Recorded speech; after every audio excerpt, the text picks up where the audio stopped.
రాజకీయంగా అంటే ఎవరు కూడా అతిథులు కాదు, చట్టానికి అతిథులు కాదు, ఎంతటి వాళ్ళైనా.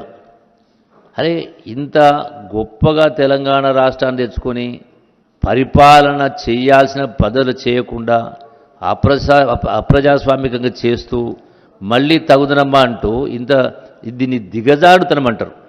ఈ స్థాయికి ఇంత నీచమైనటువంటి పని మనం ఎప్పుడైతే చూస్తూ ఉంటాం. ఆ కాలేజీలో స్కూల్లో వాడు ఇట్లా చేసిన వీడు అట్లా చేసిన కింద మరి వాళ్ళకి మీకు భేదం ఉన్నట్టు ఎందుకు ఇటువంటి దుర్మార్గానికి ఒడిగట్టే కార్యక్రమం చేయడం జరిగింది? మొన్న కేటీఆర్ మాట్లాడిండు, నిన్న హరీష్ రావు మాట్లాడిండు.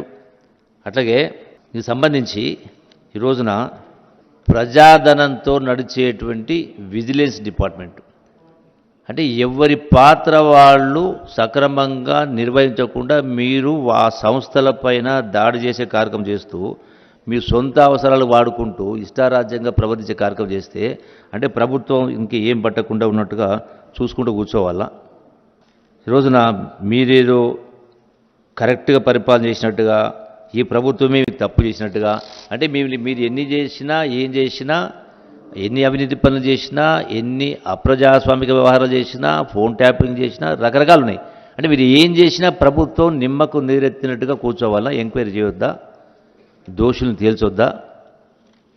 డిపార్ట్మెంట్ పని ఎంక్వైరీకి ఆదేశించిండ్రు. సో దీనికేదో ఈ ప్రభుత్వం తప్పు చేసినట్టుగా రాజకీయ కక్ష చేసినట్టుగా ప్రజాస్వామ్యాన్ని కూని చేసే కార్యక్రమం చేసుకుంటూ ఈ రోజున మీరు రకరకాల అక్రమాలు చేస్తూ మళ్ళీ తగుదనమనుకుంటూ మీరే మళ్ళీ దుర్మార్గంగా ఉల్టా చోర్ కోతోలు దండినట్టుగా మీరు మాట్లాడుతూ ఉంటే ఇది సరిపడదు. ఇన్ని సంవత్సరాలు మీరు మంత్రులుగా ఉండి ఈ స్థాయికి దిగజారే కార్యక్రమం అనేది చెల్లుబాటు కాదు. ఈ యొక్క విచారణ పూర్తి కావాల్సిందే.